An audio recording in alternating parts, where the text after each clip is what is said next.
are. What's the worst thing I saw in prison? Jeez. What's the worst thing I saw in prison? There's not one easy answer to that. I'm going to give you a couple. There was this old man who lived in my housing unit. He was 82 years old. He's probably dead by now. And I was like, what in the world is this old man? The guy was hunched over and he had a problem where he was constantly shitting himself. And he would, he could feel it coming and he would get up and then it would run down his pant leg and he would make this trail of diarrhea from his cell to the bathroom. And I'll tell you, there was this young African-American kid. I say young, he was 18 years old on a drug charge in the same cell. And he used to beat the shit out of this old man because his body was so broken down that he couldn't get on his hands and knees and clean up his own shit. So he asked me one time, he lived about 5 cells down from me. He asked me one time if I would talk to the black shot caller and ask, because I had good relations with everybody. I was like a one-man United Nations in there. Would I talk to the black shot caller and ask the black shot caller to tell this kid to stop beating him up? And I said, well, let me poke around and see what I can do. Well, the first thing I did is I went to the law library to look this guy up and see what his crime was. And his crime was this. When he was 80 years old, he arranged to purchase a... Stop it right there, man. Stop it right there. What? What are you doing at 80 years old?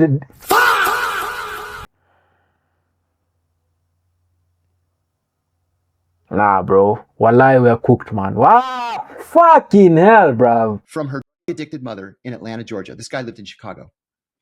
And he drove, at the age of 80, he drove from Chicago to Atlanta to human this 9-year-old girl so that he could her whenever he wanted to. It turned out there was no 9-year-old girl and there was no drug addicted mother. It was just an FBI agent. And so they grabbed him as soon as he arrived at the hotel where the purchase was supposed to take place. And he got 17 years in prison. Now he was 80 at the time, so he would be in until he was 97. With good behavior, he would be let out around 94. He's probably dead by now. That alerted me to the sheer number of in prison. So I started doing some research and I found that fully 1/3, it was actually 35% of the prisoners in my prison. There's a specific prison outside of Youngstown, Ohio, that's only, but it turns out that number, 35% in my prison, that's consistent all across the Bureau of Prisons at the low level, low security level. Now, cannot be placed in minimum security work camps because they'll run away and other kids. But they also can't go to medium security prisons or maximum security prisons because people will them there because they're child. So they're all at the low security level. Being completely surrounded by was sickening in and of itself. Okay, with that in mind, I got a job at the chapel. In the chapel. Broski stories never end, man. Jesus, but flipping hell, man. Yo, nah. Yo. The world is mad, fam. Not going 35%. What? Oh my God, bro. Chapel library. So people would come, can I have that book? Yes, give me your ID. I sign out the book to them, or a movie or whatever. We had a rule in the chapel. You can't talk about your case. Well, the never went outside to the yard because people would beat them up out there. So they would congregate either in the chapel or in the library.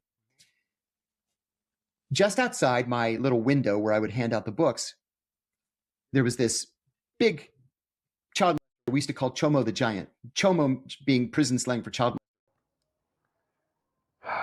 They even have nicknames? God. What's this world, man? The guy was 6'7", and he's regaling all these other about his crimes against prepubescent girls. Oh my God, that's why?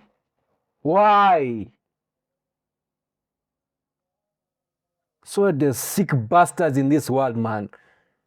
Oh my God, nah, bro. And so I went up to the window and I said, "Hey, no talking about your case." And he looks at me indignantly and he says, "Jesus loved the little children." No. Oh my fucking God, bro. What? In the flipping... Nah, don't put my Lord's name in vain, man. Don't put my Lord's name in vain. And I went to the chaplain and I said, Chaplain, you got to throw these guys out or something bad's going to happen. And he ended up throwing them out. He also kind of threw me out. What he did was he offered me a no work, no show job, and he would continue to pay me the princely salary of 24 cents an hour, which is what I made. No, that's not true. It's 24 cents a month, which I happily took. And it was hearing these every day, seeing these every day, listening to the relive their crimes. There was one guy this was the worst guy. It was my very first day in prison. I was very briefly employed in the library just to wipe down tables. And the crew leader was this guy, Mark Brown. I'm happy to say his name because what's he going to do? Is he going to sue me? So Mark Brown, he says, so you're the new guy on the crew. How long are you here for? I said, 30 months. How about you? He said, oh, I have 27 years. And I said, 27 years? Do you mind if I ask you what you did? And he said, I got caught looking at crime scene photos. And I said, what's that supposed to mean? And he said, well, having children is a crime. I got caught looking at the photos. And I said, oh, please. I said, you're not the victim here. And he says, well, what really did me in was the subfolder. And I just looked at him. And I said, okay, I'll bite. What subfolder? And he gets really excited. And he says, well, I like to while looking at pictures of.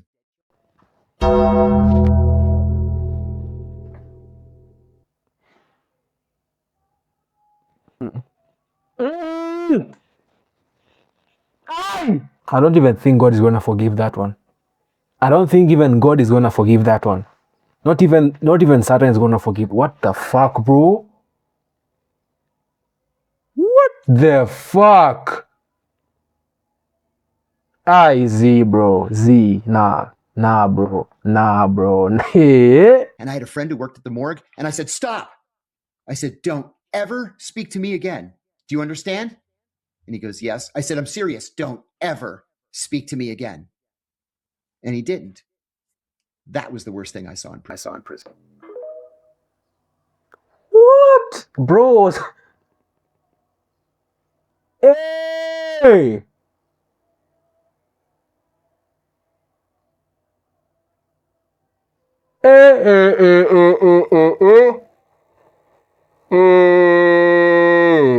Walai, hapana, bro. Guys, nah, bro. Let's find God, like, honestly, like, truly.